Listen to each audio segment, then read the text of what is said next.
दोस्तों नमस्कार, मैं सरिता वर्मा अपने YouTube चैनल सरिता वर्मा हिंदी क्लासेस में आपका हार्दिक अभिनंदन और स्वागत करती हूँ।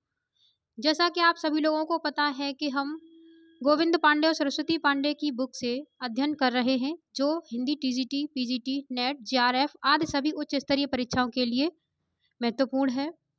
तो उसी क्रम में अगला टॉपिक है हमारा आदिकाल। यदि इससे पहले के वीडियोज आपने नहीं देखे हैं तो प्लेलिस्ट में जाके देख सकते हैं। आज का टॉपिक है आदिकाल। पूर्व पीठिका। आचार्य रामचंद्र शुक्ल द्वारा वर्णित आदिकाल के संदर्भ में प्रमुख कथन।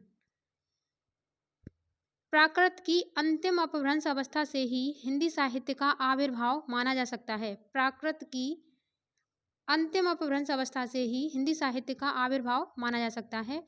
हिंदी साहित्य का आदिकाल संवत 1050 से लेकर संवत 1375 अर्थात महाराज भोज के समय से लेकर हम्मीर देव के समय के कुछ पीछे तक माना जा सकता है। राजाश्रित कवि और चारण कवि जिस प्रकार नीति, श्रृंगार आदि के फुटकल दोहे राजसभाओं में सुनाया करते थे, उसी प्रकार अपने आश्रयदाता राजाओं के पराक्रमपूर्ण चरित्रों या गाथाओं का वर्णन भी किया करते थे। यही प्रबंध परंपरा रासों के नाम से भी पाई जाती है, जिसे लक्ष्य करके इस काल को हमने वीरगाथा काल कहा है। ये कौन कह रहे हैं? तो ये रामचंद्र शुक्ल कह रहे हैं। अपभ्रंश नाम पहले पहल बल्लवी के राजा धारसेन द्वितीय के शिलालेख में मिलता है, जिसमें उसने अपने पिता गुहसेन विक्रमी संवत 650 के पहले को संस्कृत, प्राकृत और अपभ्रंश तीनों का कवि कहा है।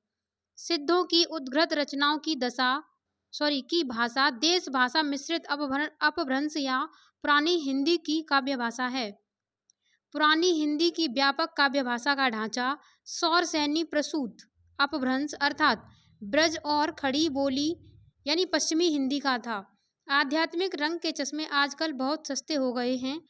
उन्हें चढ़ाकर जैसे कुछ लोगों ने गीत गोविंद के पदों को आध्यात्मिक संकेत बताया है, वैसे ही विद्यापति के इन पदों को भी। महत्वपूर्ण काव्य पंक्तियां। जो जिड़ सासड़ भाष्यों सो बही कहेउ सार, जो पायल सय भाव कर सो सर पावो पार। देवसेन श्रावकाचार। पंड्यु सल सत्त बखायड़ देहय रुद्ध बसंत न जायड़, अमड़ा गमड़ तेन बिखंडयु तोड़ वे डिलज्ज बढ़य है पंड्यु। सरहपा ने कहा है ये। जह मन पवन न संचरई रवि सस नाह पवेश, तहे बत चित विषाम करु सहेरे कहु उबेश। सरहपा ने कहा है। घोर अंधारे चंदमण जिम उज्जोऊ करेई, परम महासु ऐसु कड़े दुरई अशेष हरेई। ये भी सरहपा ने ही कहा है। का आ तरवर पंच बिडाल, ये लुईपा ने कहा है। भाई न होय अभावड़ आ जाई लुईपा, सरहे सरजे थर कवि बारुड़ साध, ये विरूपा ने कहा है। एकड़ किज्जई मंत्र तंत, कंडपा ने कहा है ये।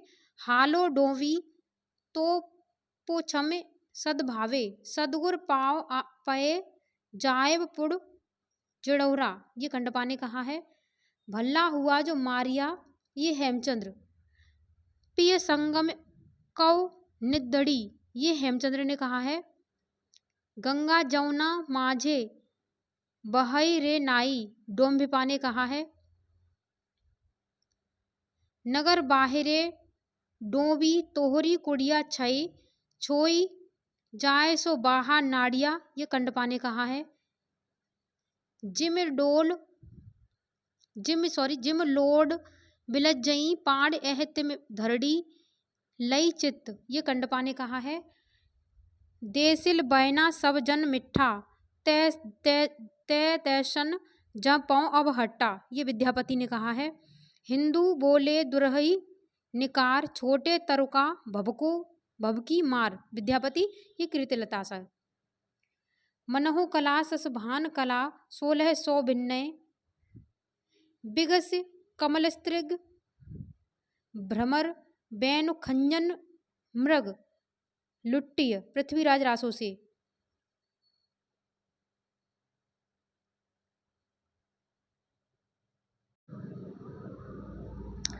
बज्जई घोर निशान रान चौहान चहादिस पृथ्वीराज रासो से। उट्ट राज पृथ्वी राज बाग मनोलग वीर नट पृथ्वीराज रासो से। 12 बरस लो कूकर जिये और 13 लो जिये सियार बरस 18 छत्री जिये आगे जीवन को धिक्कार। ये जगनिक ने लिखा है। एक थाल मोती से भरा अमीर खुसरो, एक नार ने अचरज किया अमीर खुसरो। गोरी सोबे सेज पर मुख पर डारे केस अमीर खुसरो ने कहा है।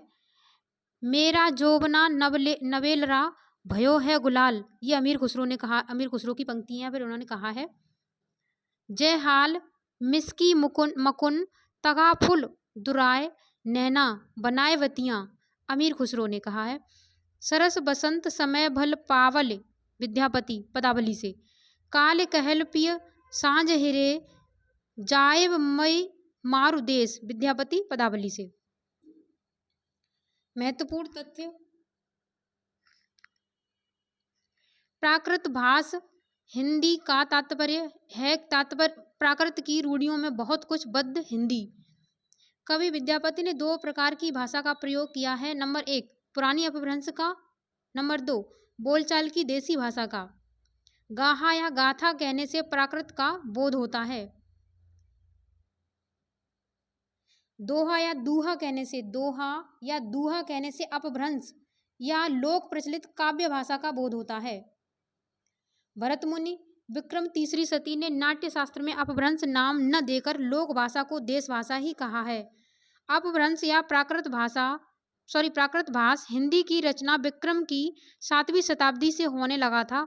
84 सिद्धों के नाम ये हैं। नंबर 1 लुईपा कायस्थ थे, ये यानी जाति विधि है और ये कौन थे। कायस्थ थे लीलापा, नंबर 3 विरूपा, नंबर 4 डोम्भिपा जो क्षत्रिय जाति के थे, नंबर 5 सबरपा क्षत्रिय थे, नंबर 6 सरहपा ये ब्राह्मण थे, 7 कंकालीपा शूद्र थे, मीनपा मछुआ थे, गोरक्षपा, नंबर 10 चौरंगीपा राजकुमार थे, नंबर 11 बीड़ापा राजकुमार थे, नंबर 12 शांतिपा ब्राह्मण, नंबर 13 तंतिपा तंतुवा थे, 14 चमारिपा चर्मकार थे, खड़गपा शूद्र थे, नागार्जुन ब्राह्मण थे, कंडपा कायस्थ थे, नंबर 18 कडरिपा, नंबर 19 थगनपा शूद्र थे, नंबर 20 नारोपा ब्राह्मण थे, सालिपा शूद्र थे, तिलोपा ब्राह्मण, छत्रपा शूद्र, भद्रपा ब्राह्मण, 2 खंधिपा, नंबर 26 अजोगिपा गृहपति थे, 27 कालपा, नंबर 28 धोम्भिपा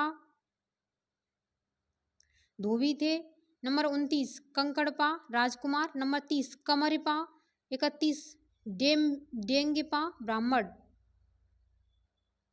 नंबर 32 भदेपा, 33 तंधेपा शूद्र थे, 34 कुकरिपा ब्राह्मण थे, नंबर 35 कुचिपा शूद्र थे, 36 धर्मपा ब्राह्मण थे, 37 महीपा शूद्र थे, 38 अचिंतपा लकड़हारा, 39 भलपा ये क्षत्रिय थे, 40 नल नपा, नंबर 41 भुसुकिपा ये राजकुमार थे।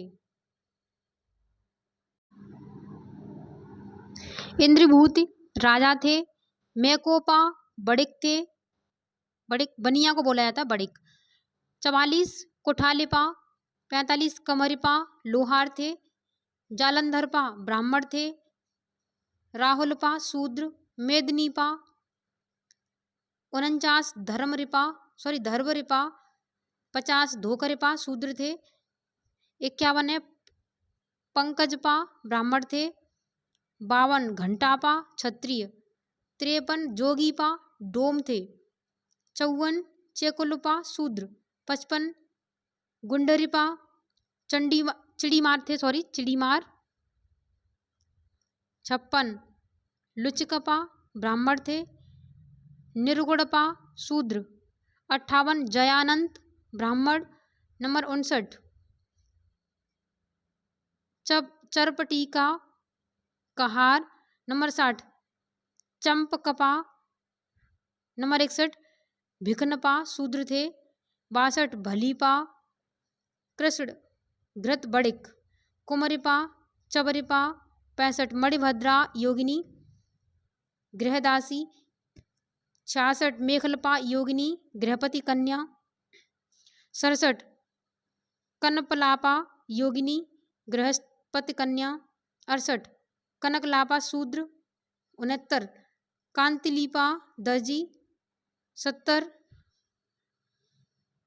दहुलिपा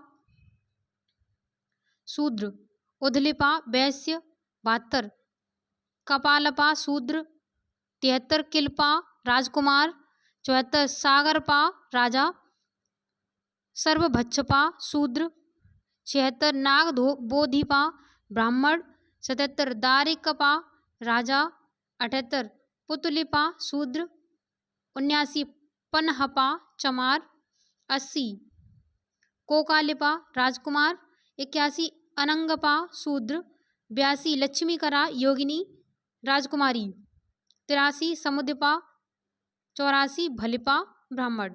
सिद्धों में सबसे पुराने सरह सरोज वज्र भी नाम है, सरह भी कह सकते हो, सरोज वज्र भी नाम है, सरह या सरोज वज्र भी नाम है। महासुखवाद का प्रवर्तन वज्रयान शाखा में हुआ। महासुखवाद का अर्थ है आनंद स्वरूप ईश्वरत्व। प्रज्ञा और उपाय के योग से इस महासुख दशा की प्राप्ति मानी गई है। गोरखनाथ का नाथ पंथ मूल रूप से वज्रयान शाखा का ही रूप है। गोरखनाथ ने पतंजलि की उच्च लक्ष्य ईश्वर प्राप्ति को लेकर हठ योग का प्रवर्तन किया। वज्रयानी सिद्धों का लीला क्षेत्र भारत का पूर्वी भाग था। गोरखनाथ ने अपने ग्रंथ का प्रचार प्रसार देश के पश्चिमी भागों में विशेषकर राजपूताने और पंजाब में किया। नाथों की संख्या 9 मानी गई है। लोग इन्हें नवनाथ भी कहा करते थे। गौरक्ष सिद्धांत संग्रह में इनका नाम निम्न प्रकार बताया गया है: नागार्जुन, जड़भरत, हरिश्चंद्र, सत्यनाथ, भीमनाथ, गोरक्षनाथ, चरपट, जलंधर और मलयार्जुन। आज का टॉपिक यहीं पे समाप्त होता